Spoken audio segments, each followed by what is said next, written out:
இனிய காலை வணக்கம். நான் உலகத்தை தில்லத்துவன் லண்டனில் இருந்து. பொறிச்சொல் இலகு 846. இரும்பு தங்க கட்டிகளை எல்லாம் இலகுவாக்கித்தான் பின்னர் அதனுடைய உருவத்துக்கு செய்வார்கள். அதற்கு உரியவர்கள் எல்லாராலும் அவற்றை செய்ய முடியாது. அதே போல் கட்டியாக ஒரு உணவு பதார்த்தம் வந்துவிட்டால் அதற்கு தண்ணியோ பாலோ ஏதாவது செய்து நாங்கள் அதை சூடு காட்டினால் அது வந்துவிடும்.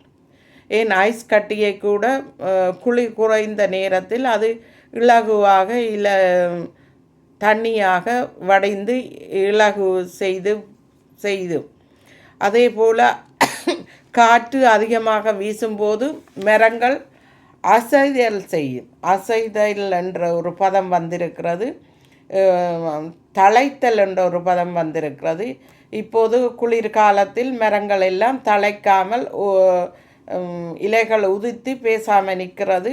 கோடை காலத்தில் அது தழைத்தல் செய்யும். நிறைந்த வேலைகளை எம்மால் முடியாதவற்றையெல்லாம் நாங்கள் தொடர்ந்து கூடுதலாக செய்தால் இலகுவாக களைத்து விடுவோம்.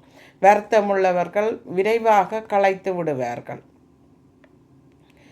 இறுக்கி கட்டிய கயிற்றினை தளர்த்தி விடுவதல், தளர்த்துதல் என்ற ஒரு பதம் வந்திருக்கிறது. கைக்கு ஒரு கயிறு கட்டியிருந்தால் அது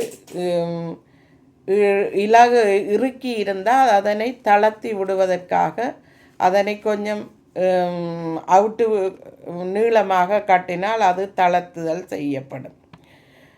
சிலர் தமதுக்கு ஒரு காரியம் தேவை என்றால் குலைந்து அதனை கேட்பார்கள். இது தாரீங்களா அல்லது இது எடுக்கட்டா என்று சொல்லி சிறுவர்கள் சொல்லுவார்கள். ஏதாவது செய்யக்கூடாதவற்றை செய்து விட்டார்கள் என்றால் குலைந்து கதைப்பார்கள். நன்றி, வணக்கம்.